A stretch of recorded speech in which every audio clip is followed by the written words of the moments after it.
El Sermón del Monte es una de las enseñanzas más profundas y transformadoras de nuestro Señor Jesucristo, revelada en los Evangelios.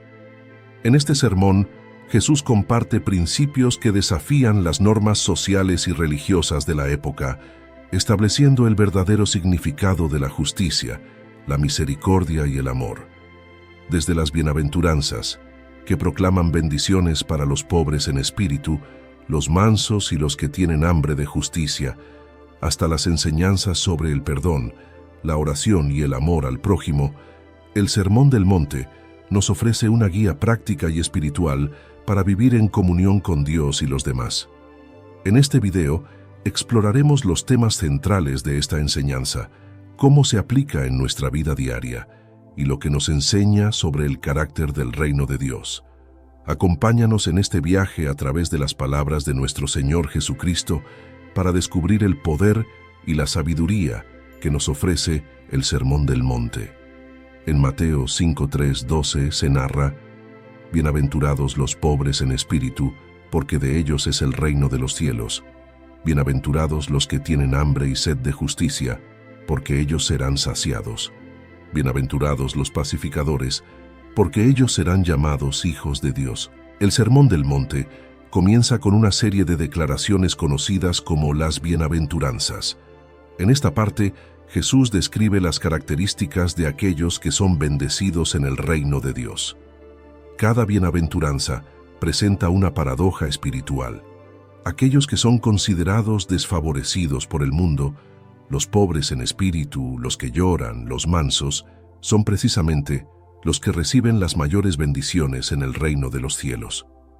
Estas bienaventuranzas no son solo promesas futuras, son realidades presentes para aquellos que siguen a Jesús.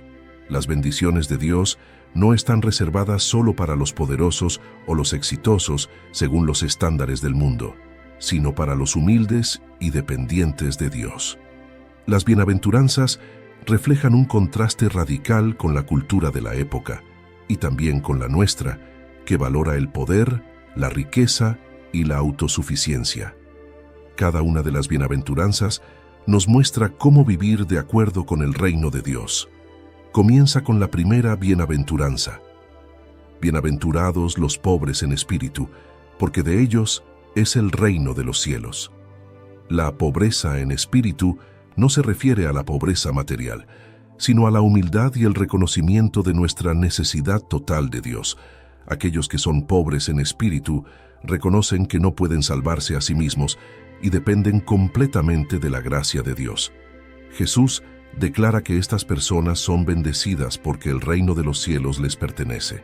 Las bienaventuranzas nos llaman a una actitud de humildad, misericordia y mansedumbre, características que el mundo a menudo rechaza. Jesús dice que los que lloran serán consolados, lo cual es un consuelo profundo para aquellos que sufren, sabiendo que Dios ve su dolor y promete restaurarles. Aquellos que tienen hambre y sed de justicia, aquellos que anhelan ver la justicia divina prevalecer, serán saciados, lo que subraya la fidelidad de Dios en cumplir sus promesas. Una de las bienaventuranzas más desafiantes es: Bienaventurados los pacificadores, porque ellos serán llamados hijos de Dios. Jesús no solo nos llama a evitar los conflictos, sino a activamente buscar la paz, reconciliando a los demás y siendo agentes de paz en un mundo lleno de divisiones. Las bienaventuranzas no solo son principios para admirar, sino que nos desafían a vivir una vida contracultural. Mientras que el mundo nos enseña a buscar el éxito, la riqueza y el poder, Jesús nos llama a buscar la humildad, la misericordia y la justicia. Nos enseña que los verdaderamente bendecidos son aquellos que reconocen su necesidad de Dios, aquellos que lloran por las injusticias, los que son pacificadores y los que muestran misericordia. Una forma práctica de aplicar estas enseñanzas es comenzar a examinar nuestras actitudes y corazones. ¿Estamos viviendo con una humildad que reconoce nuestra dependencia de Dios? ¿Anhelamos la justicia divina y buscamos la paz en nuestras relaciones y en nuestro mundo? Las bienaventuranzas nos desafían a vivir una vida marcada por la compasión, la mansedumbre y el deseo de hacer la voluntad de Dios. Además, Jesús nos llama a ser conscientes de las bendiciones que a menudo pasamos por alto. Las bienaventuranzas nos invitan a ver nuestras dificultades como oportunidades para acercarnos más a Dios y recibir su consuelo y bendición. Cuando sufrimos por causa de la justicia o cuando enfrentamos persecución, Jesús nos asegura que somos bendecidos, porque el reino de los cielos es nuestro. En Mateo 5, 13, 16 se narra: «Vosotros sois la sal de la tierra, pero si la sal pierde su sabor, ¿con qué será salada? No sirve más para nada, sino para ser echada fuera y hollada por los hombres. Vosotros sois la luz del mundo. Una ciudad asentada sobre un monte no se puede esconder. Así alumbre vuestra luz delante de los hombres, para que vean vuestras buenas obras y glorifiquen a vuestro Padre que está en los cielos». Después de las bienaventuranzas, Jesús sigue su sermón del monte explicando el papel de los discípulos en el mundo. Utiliza dos poderosas metáforas: la sal y la luz. La sal era un elemento esencial en el mundo antiguo, usada para preservar los alimentos y darles sabor. En este sentido, Jesús dice que los discípulos son la sal de la tierra, es decir, los encargados de preservar la verdad de Dios y dar sabor moral y espiritual a un mundo corrompido por el pecado. Si la sal pierde su sabor, pierde su propósito. La luz, por otro lado, representa la verdad y la justicia de Dios. Jesús llama a sus seguidores la luz del mundo, lo que implica que deben reflejar la verdad divina y guiar a otros hacia Dios.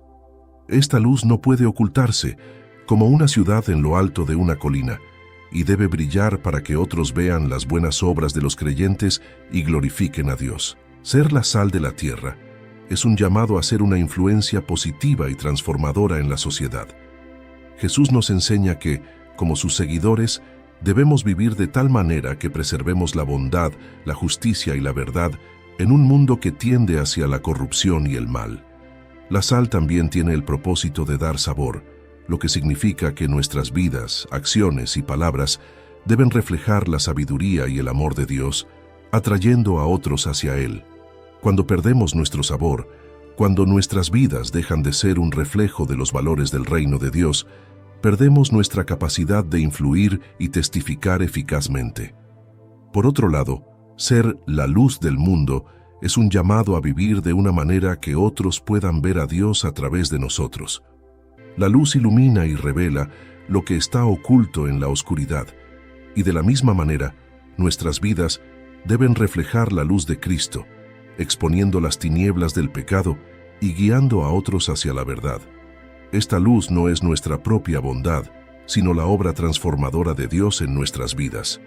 Jesús nos enseña que esta luz debe ser visible, no escondida, para que el mundo vea nuestras buenas obras y glorifique a Dios. Las buenas obras que realizamos no deben ser para nuestra propia gloria, sino para la gloria de Dios. A través de nuestros actos de amor, justicia y compasión, otros pueden ser atraídos hacia el Dios que transforma nuestras vidas. Jesús nos invita a que nuestras acciones diarias reflejen el carácter de Dios, mostrándole al mundo quién es Él. La metáfora de la sal y la luz tiene implicaciones profundas para nuestras vidas como cristianos. En primer lugar, nos desafía a examinar cómo estamos influyendo en el mundo que nos rodea. ¿Estamos viviendo como sal, preservando la verdad y mostrando el amor de Dios en nuestras acciones y palabras? ¿O hemos perdido nuestro sabor al conformarnos a los valores y prácticas del mundo? Ser la sal de la tierra implica vivir una vida de integridad, que influencie positivamente a quienes nos rodean y preserve los valores del reino de Dios. Ser la luz del mundo significa que nuestra fe no debe ser algo privado o escondido. Nuestras vidas deben ser un testimonio visible del amor y la gracia de Dios. Las personas deberían poder ver en nuestras acciones una luz que ilumina el camino hacia la verdad. Esto nos desafía a vivir con intencionalidad, buscando oportunidades para hacer el bien, ayudar a los necesitados, ser pacificadores y, sobre todo, ser un reflejo de Cristo en nuestras comunidades. Una forma práctica de aplicar este llamado es examinar nuestras interacciones diarias. ¿Estamos siendo sal y luz en nuestros lugares de trabajo, en nuestras familias y en nuestras comunidades? A veces, ser sal y luz puede requerir que tomemos decisiones difíciles para mantenernos firmes en la verdad y la justicia, incluso cuando sea impopular o inconveniente. También implica mostrar compasión y gracia, como Jesús lo hizo, a aquellos que nos rodean, para que nuestras vidas atraigan a otros hacia Dios. Además, debemos recordar que nuestras buenas obras no son para nuestra propia gloria. Jesús nos advierte que nuestro propósito no es recibir elogios o admiración, sino que, a través de nuestras acciones, otros puedan ver a Dios y glorificarlo. Esta enseñanza nos invita a vivir con humildad, sirviendo a los demás con un corazón puro, sabiendo que nuestro mayor objetivo es reflejar la luz de Cristo en un mundo necesitado. En Mateo 5, 17, 20 se narra: «No penséis que he venido para abrogar la ley o los profetas. No he venido para abrogar, sino para cumplir. Porque de cierto os digo que hasta que pasen el cielo y la tierra, ni una jota ni una tilde pasará de la ley, hasta que todo se haya cumplido. De manera que cualquiera que quebrante uno de estos mandamientos muy pequeños, y así enseñe a los hombres, muy pequeño será llamado en el reino de los cielos. Mas cualquiera que los haga y los enseñe, éste será llamado grande en el reino de los cielos. Porque os digo que si vuestra justicia no fuere mayor que la de los escribas y fariseos, no entraréis en el reino de los cielos». En esta sección del Sermón del Monte, Jesús aclara uno de los malentendidos más comunes de su tiempo: su relación con la ley de Moisés. Algunos podrían haber asumido que Jesús vino a reemplazar la ley y los profetas con nuevas enseñanzas radicales, pero aquí él deja claro que no ha venido a anular la ley, sino a cumplirla. El propósito de la ley era revelar el carácter de Dios y la forma en que su pueblo debía vivir. Y Jesús, como el cumplimiento perfecto de la ley, no contradice su propósito, sino que lo lleva a su máxima expresión. Jesús también advierte que la justicia que demanda el reino de Dios no es una justicia superficial, como la que practicaban los escribas y fariseos. Aunque estos líderes religiosos eran conocidos por su estricto cumplimiento de las reglas, Jesús señala que la verdadera justicia debe exceder la mera observancia externa y debe nacer de un corazón transformado por la relación con Dios. Jesús nos enseña aquí algo fundamental. La ley no se trata solo de obedecer normas externas. Él llama a una justicia que vaya más allá de las apariencias, que no se conforme con cumplir las reglas por obligación o para ser visto por los demás, sino que esté motivada por un corazón entregado a Dios. La verdadera justicia del reino se vive desde adentro hacia afuera. No basta con evitar acciones incorrectas. Debemos ser personas cuyas motivaciones y deseos estén alineados con el carácter de Dios. Cuando Jesús dice que no ha venido a abrogar la ley, sino a cumplirla, nos recuerda que todo lo que la ley y los profetas enseñaban apunta a Él. Jesús es el cumplimiento de todas las promesas de la Escritura, y su vida y enseñanza son la expresión máxima de lo que Dios quiere para nosotros. A través de su vida perfecta, su muerte y resurrección, Jesús cumple el propósito de la ley: reconciliarnos con Dios y transformar nuestros corazones. El desafío que Jesús presenta en esta parte del sermón es profundo. Nos llama a que nuestra justicia supere la de los escribas y fariseos, que se enfocaban en cumplir la ley al pie de la letra, pero sin un corazón transformado. Jesús no está buscando simplemente una obediencia legalista, está buscando un cambio de corazón. Quiere que su pueblo lo siga no solo por cumplir normas, sino por amor y devoción genuinos. Esto es lo que hace que la justicia del reino de Dios sea radicalmente diferente. Este pasaje tiene una aplicación poderosa para nuestra vida diaria como cristianos. Primero, nos desafía a reflexionar sobre cómo entendemos nuestra relación con la ley de Dios. A veces, podemos caer en el error de pensar que cumplir con ciertas normas externas es suficiente para vivir una vida cristiana correcta. Sin embargo, Jesús nos llama a una obediencia que va más allá de las reglas externas. Nos invita a una relación íntima con Dios, donde nuestra obediencia fluye de un corazón transformado por su gracia. El cumplimiento de la ley no es solo evitar pecados evidentes o cumplir con requisitos religiosos. Implica vivir una vida que refleja el carácter de Dios, una vida de amor, justicia, misericordia y verdad. En otras palabras, se trata de vivir como ciudadanos del reino de Dios en cada aspecto de nuestras vidas. Este tipo de justicia es mucho más profunda y desafiante que una simple conformidad externa. Nos llama a vivir de una manera que no solo cambia nuestras acciones, sino también nuestras motivaciones más profundas. Otro aspecto importante es que Jesús nos recuerda que la ley sigue siendo relevante. Aunque ya no estamos bajo el antiguo pacto de la ley mosaica, los principios que reflejan el carácter de Dios permanecen. Jesús los cumple y nos llama a vivir de acuerdo con esos principios, no para ganar el favor de Dios, sino porque ya lo hemos recibido por medio de Cristo. La obediencia no es un medio para ser aceptados por Dios, sino una respuesta de gratitud por lo que Él ha hecho por nosotros. Jesús también nos desafía a evaluar nuestra justicia en comparación con los escribas y fariseos. Estos líderes religiosos eran meticulosos en la observancia de las reglas, pero a menudo lo hacían por motivos incorrectos, buscando la aprobación humana en lugar de la aprobación de Dios. Jesús nos llama a buscar una justicia que no esté basada en el orgullo o la autopromoción, sino en un deseo genuino de hacer la voluntad de Dios. Es una justicia que nace de un corazón humilde y dispuesto a obedecer a Dios en todos los aspectos de la vida. En Mateo 5, 21, 32 se narra: «Oísteis que fue dicho a los antiguos, no matarás, y cualquiera que mata será culpable de juicio. Pero yo os digo que cualquiera que se enoje contra su hermano será culpable de juicio.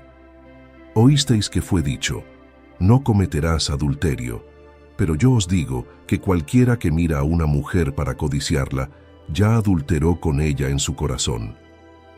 También fue dicho, cualquiera que repudia a su mujer dele carta de divorcio, pero yo os digo que el que repudia a su mujer, a no ser por causa de fornicación, hace que ella adultere, y el que se casa con la repudiada comete adulterio».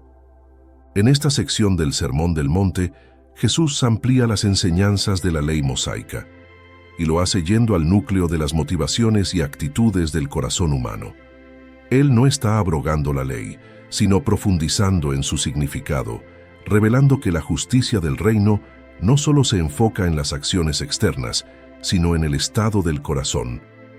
Jesús aborda 3 áreas clave: la ira, el adulterio y el divorcio, y en cada una de ellas desafía a sus seguidores a vivir con un estándar más alto que el de los escribas y fariseos, quienes se centraban en la observancia externa de la ley. Jesús comienza recordando el mandamiento «no matarás», pero va más allá, al enseñar que el enojo injustificado contra un hermano también es digno de juicio. La ira no controlada, el desprecio y el odio hacia los demás son tan destructivos como el asesinato, ya que pueden llevar a consecuencias devastadoras en las relaciones humanas. Jesús muestra que el problema no es solo la acción de matar, sino la actitud que conduce a ella, el enojo, la amargura y la falta de reconciliación. Jesús subraya la importancia de la reconciliación antes del culto a Dios, instando a sus oyentes a resolver sus disputas y ofensas antes de presentar sus ofrendas a Dios. Mateo 5, 23, 24. La justicia en el reino no es simplemente evitar el mal, sino promover la paz y la restauración en nuestras relaciones. Jesús aborda el mandamiento «no cometerás adulterio», pero nuevamente eleva la enseñanza al decir que el adulterio no es solo el acto físico, sino también el deseo lujurioso en el corazón. Mirar a alguien con lujuria ya es un pecado ante Dios, porque el pecado comienza en las intenciones del corazón antes de manifestarse en acciones externas. Jesús utiliza una hipérbole radical cuando dice que si tu ojo o tu mano te hacen caer en pecado, es mejor arrancarlos o cortarlos. Mateo 5, 29, 30. Esto no debe tomarse literalmente, sino que muestra la seriedad con la que debemos tratar el pecado. Debemos tomar medidas drásticas para evitar caer en la tentación, porque el pecado sexual no solo daña a los demás, sino que también corrompe nuestro corazón y nuestra relación con Dios. Finalmente, Jesús aborda el tema del divorcio, recordando que la ley permitía dar carta de divorcio bajo ciertas circunstancias, Deuteronomio 24:1. Sin embargo, Jesús enfatiza que el divorcio no debe tomarse a la ligera. Él explica que el divorcio solo es permisible en casos de infidelidad y advierte que el divorcio fuera de esta causa puede llevar al adulterio. Jesús, al hablar de este tema, señala que el plan original de Dios es que el matrimonio sea una unión sagrada e indisoluble. Aunque la ley de Moisés permitía el divorcio debido a la dureza del corazón humano, Mateo 19:8, Jesús eleva el estándar, recordando que el matrimonio debe reflejar la fidelidad y el compromiso de Dios hacia su pueblo. Esta parte del sermón es crucial para entender la profundidad del llamado de Jesús a la justicia del reino. Nos muestra que Dios no solo se preocupa por nuestras acciones externas, sino también por el estado de nuestro corazón. La ira no controlada, los pensamientos lujuriosos y el desprecio por el matrimonio son síntomas de un corazón que necesita transformación. La enseñanza de Jesús sobre la ira nos llama a ser personas de paz, buscando la reconciliación y la restauración en nuestras relaciones. Como cristianos, estamos llamados a evitar la hostilidad y a trabajar activamente por la paz y la armonía en nuestras relaciones con los demás. En cuanto al adulterio, Jesús nos llama a la pureza no solo en nuestras acciones, sino también en nuestros pensamientos. Debemos ser vigilantes en nuestros deseos y pensamientos, tomando medidas para evitar caer en la tentación. La enseñanza sobre el matrimonio también nos recuerda que Dios valora profundamente la fidelidad y el compromiso, y que debemos honrar el pacto matrimonial tal como Dios lo diseñó. Estas enseñanzas nos desafían a ir más allá de un mero cumplimiento externo de las normas morales. La ira, el adulterio y el divorcio no son solo temas legales o éticos, son asuntos del corazón. Debemos examinar nuestras actitudes y pensamientos y no simplemente conformarnos con evitar el pecado en sus manifestaciones externas. La enseñanza de Jesús sobre la ira nos llama a practicar el perdón y la reconciliación. Si guardamos rencor o resentimiento, debemos actuar rápidamente para reconciliarnos con nuestros hermanos y hermanas, sabiendo que Dios valora la paz y la unidad en su pueblo. Esto implica estar dispuestos a perdonar y pedir perdón cuando hemos ofendido a otros. En cuanto al adulterio, Jesús nos llama a ser vigilantes en nuestras vidas internas.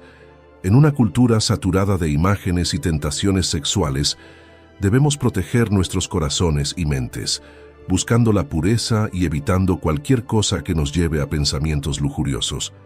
Esto puede implicar cambiar hábitos o alejarnos de influencias que nos empujen hacia el pecado. Finalmente, la enseñanza sobre el divorcio nos llama a valorar el matrimonio como Dios lo hace. El matrimonio no es solo un contrato social, es una unión sagrada. Debemos esforzarnos por ser fieles en nuestras relaciones y buscar la restauración antes de considerar la separación. Para aquellos que han experimentado el dolor del divorcio, también hay esperanza y gracia en Cristo, quien trae sanidad y restauración. En Mateo 5:33-48 se narra: Otra vez, habéis oído que fue dicho a los antiguos: no perjurarás, sino cumplirás al Señor tus juramentos. Pero yo os digo, no juréis en ninguna manera. Antes bien sea vuestro hablar, sí, sí, no, no, porque lo que es más de esto, de mal procede. Oísteis que fue dicho: amarás a tu prójimo y odiarás a tu enemigo. Pero yo os digo, amad a vuestros enemigos, bendecid a los que os maldicen, haced bien a los que os aborrecen, y orad por los que os ultrajan y os persiguen. En esta sección del Sermón del Monte, Jesús aborda dos temas clave: la verdad en nuestras palabras y el amor radical que debemos mostrar hacia los demás, incluso hacia nuestros enemigos. Estas enseñanzas van mucho más allá de lo que la ley y los profetas enseñaban y desafían profundamente la manera en que vivimos y nos relacionamos con los demás. Primero, Jesús habla sobre el juramento y la veracidad. En los tiempos antiguos, hacer un juramento en nombre de Dios era una manera de garantizar la verdad de lo que se decía. Sin embargo, Jesús lleva esto a un nivel superior, diciendo que no debemos jurar en absoluto, sino que nuestras palabras deben ser siempre tan verdaderas y confiables que un simple sí o no sea suficiente. Jesús insiste en que nuestros discursos y promesas no deben depender de juramentos, porque como ciudadanos del reino debemos ser personas de verdad e integridad. Luego, Jesús aborda el mandamiento de amar a los demás. En la ley de Moisés se enseñaba amarás a tu prójimo, pero Jesús va aún más allá al decir que también debemos amar a nuestros enemigos. Este amor radical no es solo un sentimiento, sino una acción. Bendecir a los que nos maldicen, hacer el bien a quienes nos odian y orar por quienes nos persiguen. Jesús cambia por completo la norma de ojo por ojo y diente por diente, enseñando que los ciudadanos del reino deben responder al mal con amor, no con venganza. El llamado de Jesús a ser personas de palabra nos recuerda la importancia de la verdad en nuestra vida diaria. Vivimos en una sociedad donde las promesas se rompen fácilmente y la mentira a menudo se justifica, pero como seguidores de Cristo, nuestra palabra debe ser inquebrantable. Cuando decimos sí, debe significar sí, y cuando decimos no, debe ser un no confiable. Esta integridad no solo refleja nuestro carácter personal, sino que también refleja el carácter de Dios, quien es siempre fiel a su palabra. La enseñanza sobre el amor a los enemigos es aún más desafiante. Jesús nos llama a amar de manera radical, a mostrar misericordia y bondad a aquellos que nos han hecho daño. Esta enseñanza contradice la naturaleza humana, que busca venganza o justicia cuando somos agraviados. Pero en el reino de Dios, el amor no tiene límites. El amor a los enemigos no solo refleja el amor de Dios hacia nosotros, sino que también es un testimonio poderoso para el mundo de la diferencia que Cristo hace en nuestras vidas. Amar a los enemigos no significa que aprobamos su comportamiento, sino que estamos llamados a desear su bien y orar por ellos. Jesús nos enseña a ser como nuestro Padre Celestial, quien hace que el sol salga sobre justos e injustos, Mateo 5:45. De la misma manera, debemos mostrar amor incondicional a todos, sin importar cómo nos traten. Estas enseñanzas de Jesús son extremadamente prácticas para nuestra vida cotidiana. La integridad en nuestras palabras es algo que podemos aplicar en todas nuestras relaciones y compromisos. En lugar de depender de promesas exageradas o juramentos, debemos ser personas cuyo carácter y palabras sean confiables. La verdad debe guiar todo lo que decimos, ya sea en el trabajo, en nuestra familia o en nuestras interacciones sociales. Como cristianos, somos llamados a reflejar la verdad y la fidelidad de Dios, y esto comienza con la manera en que hablamos y cumplimos nuestras promesas. En cuanto al amor hacia los enemigos, este es un desafío continuo. En nuestra vida diaria, enfrentamos situaciones en las que otras personas nos lastiman, nos traicionan o nos tratan injustamente. La respuesta natural es devolver el mal o guardar rencor. Pero Jesús nos llama a un estándar mucho más alto. Amar a nuestros enemigos implica orar por ellos, buscar su bienestar y ser misericordiosos, incluso cuando no lo merecen. Este tipo de amor radical solo es posible a través del poder del Espíritu Santo, quien nos capacita para amar como Jesús nos amó. Un aspecto práctico de esta enseñanza es que debemos cultivar una actitud de perdón continuo. Amar a los enemigos no significa permitir abusos o injusticias, pero sí significa que elegimos no albergar odio en nuestro corazón. Debemos ser personas que promuevan la paz y la reconciliación, mostrando el mismo amor que Dios nos ha mostrado, a pesar de nuestras fallas. Jesús nos llama a un amor que transforma no solo nuestras vidas, sino también las de aquellos que nos rodean. Al amar a nuestros enemigos, demostramos la radicalidad del Evangelio y reflejamos el corazón de Dios hacia un mundo que necesita desesperadamente ver su amor. Este amor es desinteresado, misericordioso y busca el bien de los demás, incluso cuando eso significa poner a un lado nuestros propios derechos.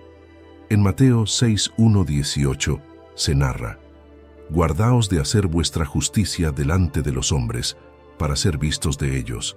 De otra manera, no tendréis recompensa de vuestro Padre que está en los cielos. Y cuando ores, no seas como los hipócritas, porque ellos aman el orar en pie en las sinagogas y en las esquinas de las calles, para ser vistos de los hombres. Mas tú, cuando ores, entra en tu aposento, y cerrada la puerta, ora a tu Padre que está en secreto». En esta sección del Sermón del Monte, Jesús aborda 3 prácticas espirituales fundamentales: la limosna, la oración y el ayuno. Estas eran prácticas comunes en la vida religiosa judía y se consideraban actos de justicia y devoción a Dios. Sin embargo, Jesús advierte contra el peligro de hacer estas prácticas de manera hipócrita, es decir, para ser vistos y elogiados por los demás, en lugar de hacerlo con sinceridad y devoción a Dios. Él enseña que la motivación correcta es clave en la vida espiritual. El verdadero discípulo de Cristo busca la aprobación de Dios, no la de los hombres. Primero, Jesús habla de la limosna, que es el acto de dar a los necesitados. Él advierte a sus seguidores que no deben dar con la intención de recibir reconocimiento público, sino que deben hacerlo en secreto, confiando en que Dios, quien ve en lo secreto, les recompensará. Luego, Jesús pasa a hablar de la oración. Enseña que la oración no debe ser una exhibición pública para ganar la admiración de los demás, sino una comunicación sincera con el Padre en lo secreto. Introduce la oración del Padre Nuestro como un ejemplo de cómo debemos orar, centrando la oración en la voluntad de Dios y en nuestra dependencia de Él para nuestras necesidades diarias, el perdón y la protección del mal. Jesús trata el tema del ayuno, otra práctica religiosa importante. Él insiste en que el ayuno no debe hacerse con una apariencia triste o desaliñada para atraer la atención de los demás, sino que debe ser una expresión personal y sincera de devoción a Dios. Esta enseñanza de Jesús es crucial porque se centra en la motivación detrás de nuestras prácticas espirituales. Jesús nos llama a examinar no solo lo que hacemos, sino por qué lo hacemos. Nos invita a reflexionar sobre si estamos realizando nuestros actos de justicia, como la limosna, la oración y el ayuno, con el objetivo de ser vistos y admirados por los demás, o si estamos realmente buscando agradar a Dios. La advertencia de Jesús contra la hipocresía es directa. Él nos recuerda que Dios ve lo que hay en nuestro corazón, incluso cuando otros no lo ven. Cuando hacemos las cosas solo para ser reconocidos por las personas, podemos recibir una recompensa temporal en forma de elogios o admiración, pero perdemos la recompensa eterna que Dios nos da cuando nuestras acciones están motivadas por un deseo genuino de honrarle. La oración del Padre Nuestro que Jesús enseña es un modelo para una oración sincera y humilde. Nos llama a acercarnos a Dios con reverencia, reconociendo su santidad y buscando su voluntad en nuestras vidas. Nos recuerda nuestra dependencia diaria de Dios, no solo para nuestras necesidades físicas, sino también para el perdón y la fortaleza espiritual. Esta oración también subraya la importancia de la comunidad, ya que oramos por nuestro pan y por nuestros pecados, recordándonos que somos parte de un cuerpo más grande, la familia de Dios. El ayuno, como enseña Jesús, debe ser una expresión interna de devoción y humildad ante Dios, no una exhibición externa. El propósito del ayuno es buscar a Dios de una manera más profunda, dejando a un lado las distracciones para enfocarnos en nuestra relación con Él. Jesús nos anima a ayunar de una manera que solo Dios vea, asegurándonos que Él, quien conoce nuestro corazón, nos recompensará. La enseñanza de Jesús sobre la motivación en nuestras prácticas espirituales es muy relevante para nuestra vida cristiana diaria. Primero, debemos examinar por qué hacemos lo que hacemos. ¿Estamos dando, orando o ayunando para impresionar a los demás o para cumplir con expectativas externas? Jesús nos llama a hacerlo todo de manera discreta, con el objetivo de agradar a Dios, no de recibir la aprobación humana. La limosna, por ejemplo, es una oportunidad de mostrar el amor de Dios hacia los necesitados. Pero si damos con la motivación de recibir reconocimiento o alabanza, hemos perdido el enfoque. Jesús nos llama a dar en secreto, sabiendo que Dios, quien ve todas nuestras acciones, nos recompensará. Esto nos invita a practicar la generosidad de manera silenciosa, enfocándonos en las necesidades de los demás y no en cómo somos percibidos por otros. La oración es otro aspecto crucial de nuestra vida cristiana. Jesús nos enseña que la oración no debe ser un acto público para impresionar a otros, sino una conversación sincera con nuestro Padre Celestial. El Padre Nuestro nos recuerda que nuestra oración debe centrarse en la voluntad de Dios, buscando su reino y su justicia antes que nuestras propias necesidades. También nos invita a confiar en Dios para nuestras necesidades diarias y a practicar el perdón, recordando que así como Dios nos perdona, debemos perdonar a los demás. El ayuno, aunque a menudo es una práctica olvidada en la vida cristiana moderna, sigue siendo una disciplina importante. Jesús nos llama a ayunar de manera discreta, enfocándonos en nuestra relación con Dios y no en cómo otros nos perciben. El ayuno puede ser una herramienta poderosa para buscar a Dios de manera más profunda y para fortalecer nuestra dependencia de Él. En Mateo 6:19-34 se narra: «No os hagáis tesoros en la tierra, donde la polilla y el orín corrompen, y donde ladrones minan y hurtan, sino haceos tesoros en el cielo, donde ni la polilla ni el orín corrompen, y donde ladrones no minan ni hurtan. Porque donde esté vuestro tesoro, allí estará también vuestro corazón. No os afanéis, pues, diciendo, ¿qué comeremos, o qué beberemos, o qué vestiremos? Mas buscad primeramente el reino de Dios y su justicia, y todas estas cosas os serán añadidas».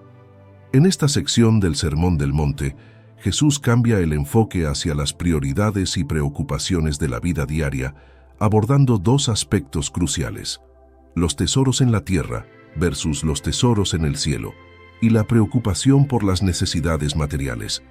Jesús nos desafía a reconsiderar nuestras prioridades, advirtiéndonos contra la acumulación de riquezas materiales que son temporales y exhortándonos a invertir en lo eterno, los tesoros en el cielo. Jesús enseña que lo que valoramos más revela el estado de nuestro corazón. Donde está nuestro tesoro, allí estará nuestro corazón. Si nuestras vidas están orientadas hacia la acumulación de riquezas y posesiones terrenales, nuestros corazones estarán atrapados por lo temporal y perecedero. Sin embargo, si nuestras prioridades están en el reino de Dios, viviremos con una perspectiva eterna y confiada en la provisión de Dios. Jesús también aborda la ansiedad y las preocupaciones por las necesidades cotidianas, como la comida, la ropa y el sustento. En lugar de preocuparnos por estas cosas, Jesús nos llama a confiar en la provisión de Dios y a buscar primero su reino y su justicia. Él nos recuerda que Dios cuida de su creación, como los pájaros y las flores, y que nosotros, como sus hijos, somos mucho más valiosos para Él. El mensaje de Jesús sobre los tesoros en el cielo nos invita a examinar nuestras prioridades y valores. En un mundo que constantemente nos impulsa a buscar el éxito material, la acumulación de riquezas y el reconocimiento, Jesús nos llama a vivir con una perspectiva completamente diferente. Nos enseña que los tesoros en la tierra son efímeros, la polilla y el orín pueden destruirlos, y los ladrones pueden robárnoslos. En contraste, los tesoros en el cielo son eternos y no pueden ser corrompidos ni arrebatados. Este llamado a hacernos tesoros en el cielo significa invertir nuestras vidas en lo que realmente importa a los ojos de Dios: amar a los demás, servir a nuestro prójimo, compartir el Evangelio y vivir de acuerdo con los principios del reino de Dios. Estos son los tesoros que tienen un valor eterno. Jesús nos recuerda que nuestras acciones y decisiones diarias deben reflejar una vida que esté orientada hacia lo eterno, no hacia lo temporal. El segundo tema que Jesús aborda es la ansiedad. La preocupación por las necesidades materiales Es una lucha constante para muchas personas, pero Jesús nos asegura que Dios, nuestro Padre Celestial, conoce nuestras necesidades y cuida de nosotros. Nos desafía a no vivir en una constante preocupación por el mañana, sino a confiar en que Dios proveerá lo necesario para cada día. Esta confianza en la provisión de Dios libera nuestros corazones de la ansiedad y nos permite vivir con una fe sencilla y confiada. Jesús nos llama a buscar primeramente el reino de Dios y su justicia, lo cual significa poner a Dios en el centro de nuestras vidas, priorizando su voluntad y propósito sobre todas las demás cosas. Cuando lo hacemos, Jesús promete que todas las demás necesidades serán suplidas por Dios. Este es un recordatorio poderoso de que nuestra paz y seguridad no se encuentran en nuestras posesiones materiales, sino en la fidelidad de Dios. En la vida diaria, esta enseñanza de Jesús es tremendamente relevante. Vivimos en un mundo donde las posesiones materiales y el éxito financiero son a menudo los principales objetivos. Jesús nos desafía a reconsiderar estas prioridades y a centrarnos en lo que realmente importa. Invertir en tesoros en el cielo significa tomar decisiones que reflejen los valores del reino de Dios. Amar, servir, dar generosamente y vivir de manera que honremos a Dios y ayudemos a los demás. Este enfoque también afecta cómo vemos las posesiones materiales. Jesús no condena el hecho de tener bienes materiales, pero sí nos advierte contra la tendencia a hacer de ellos nuestro tesoro. Las cosas materiales deben ser vistas como recursos que Dios nos da para administrar, no como nuestro objetivo final. Al vivir con esta mentalidad, podemos ser generosos y vivir de una manera que glorifique a Dios en todo lo que tenemos. La enseñanza sobre la ansiedad también tiene una aplicación práctica poderosa. En lugar de preocuparnos por lo que necesitamos mañana, Jesús nos llama a vivir con confianza en la provisión diaria de Dios. Esto no significa que no planifiquemos ni trabajemos, sino que, en medio de nuestras responsabilidades, confiamos en que Dios nos cuida y nos provee. La ansiedad nos desvía de la confianza en Dios y nos hace centrar nuestra atención en nuestras propias capacidades o en nuestras circunstancias. Pero Jesús nos invita a vivir en paz, sabiendo que Dios está en control. Buscar primeramente el reino de Dios es un llamado a reordenar nuestras vidas para que el propósito de Dios esté en el centro. Cuando nuestras prioridades están alineadas con el reino, nuestras decisiones, relaciones y actividades diarias se transforman. Esto incluye nuestras finanzas, nuestras metas y cómo manejamos las preocupaciones y desafíos de la vida. Buscar el reino de Dios es una invitación a vivir de acuerdo con los principios de justicia, amor y paz, confiando en que Dios cuidará de todas nuestras necesidades. En Mateo 7:1-12 se narra: «No juzguéis, para que no seáis juzgados, porque con el juicio con que juzgáis, seréis juzgados, y con la medida con que medís, os será medido. Y todo lo que queráis que los hombres hagan con vosotros, así también haced vosotros con ellos, porque esto es la ley y los profetas».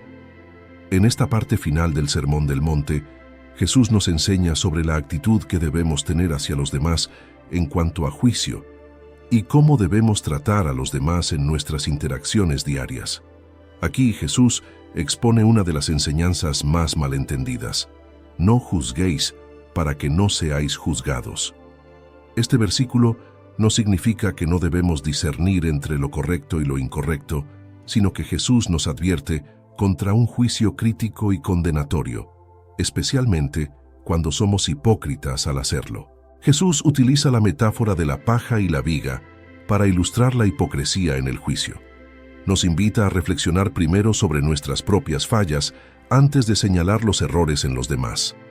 Este tipo de juicio no se trata de evitar la verdad, sino de acercarse a los demás con humildad y compasión, reconociendo nuestras propias limitaciones.